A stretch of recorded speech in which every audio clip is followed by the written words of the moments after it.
గుంటూరు జిల్లా తెనాలిలో పారిశుద్ధ్య కార్మికుల సమ్మె 8వ రోజు కొనసాగుతోంది. నిరసన చేస్తున్న కార్మికులకు జనసేన పీఎస్సీ చైర్మన్ నాదెండ్ల మనోహర్, జిల్లా అధ్యక్షుడు గాదె వెంకటేశ్వర్లు సంఘీభావం తెలిపారు.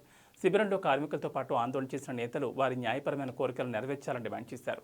అనంతరం పీఎస్సీ చైర్మన్ నాదెండ్ల మనోహర్ మాట్లాడుతూ పారిశుద్ధ్య కార్మికులకు టీడీపీ, జనసేన పూర్తి మద్దతు ఉంటుందని చెప్పారు. ఎన్ని రోజులుగా కార్మికులు సమ్మె చేస్తున్నా ప్రభుత్వంలో ఏ చలనం లేదని మండిపడ్డారు. జగన్ అధికారం కోసం అబద్ధాలతో పాదయాత్ర చేశారని విమర్శించారు. ఇప్పటికైనా ప్రభుత్వం స్పందించి కార్మికులకు న్యాయం చేయాలన్నారు. లేని పక్షంలో ఎలాంటి పోరాటానికైనా సిద్ధమని స్పష్టం చేశారు.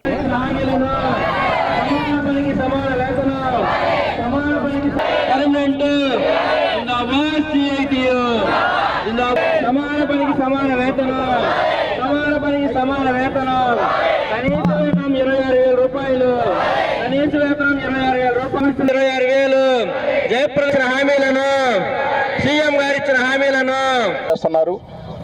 వాళ్ళు చేస్తున్న వచ్చింది. ఇక నుంచి పరిష్కారం కాకపోతే సమ్మె ఉధృతంగా చేస్తున్నాం. ఖచ్చితంగా మీకు చేస్తామంటారు, కానీ ఇప్పుడు మేము ఏం చేస్తామని చెప్పారు. అంతకన్నా మీరు ఏం పోరాడగలుగుతారు చెప్పండి. ఆయన ఆ రోజు తలపెట్టిన పాదయాత్ర కేవలం అబద్ధాలు చెప్పడానికి, మోసం చేయడానికి. రాగానే నేను వారం రోజుల్లోనే ఈ సమస్య పరిష్కారం నేను చేసేస్తాను ముఖ్యమంత్రి అయిన తర్వాత అని జగన్మోహన్ రెడ్డి గారు అబద్ధాలు చెప్పడం, ప్రభుత్వంలో వచ్చిన తర్వాత బాధ్యత లేకుండా, అసలు నిజంగా వాస్తవం చెప్పాలంటే ఈ రోజున పారిశుద్ధ కార్మికుల పరిస్థితి, మున్సిపల్ ఎంప్లాయీస్ పరిస్థితి రాష్ట్రంలో చాలామంది ఇబ్బంది పడుతున్నారు. ఇది ఇప్పుడు కాదు, ఇది దాదాపు 1-2 సంవత్సరాల నుంచి మాకు కూడా చాలా సందర్భాల్లో పవన్ కళ్యాణ్ గారికి, జనసేన పార్టీకి వాళ్ళు వచ్చి రిప్రజెంటేషన్స్ ఇచ్చి వాళ్ళకున్న సమస్యల పైన చెప్పుకుంటూ వచ్చారు.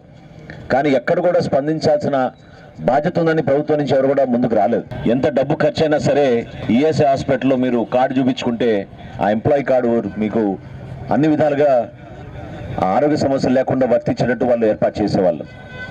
ఇదంతా ఎందుకు? అసలు మనకి ఇక్కడ వెనకాల మనం కట్టుకున్న ఈ అద్భుతమైన గాంధీ మార్కెట్ కాంప్లెక్స్లో ఆ రోజు మీ అందరి కోసం ఒక కళ్యాణ మండపం ఏర్పాటు చేశాం.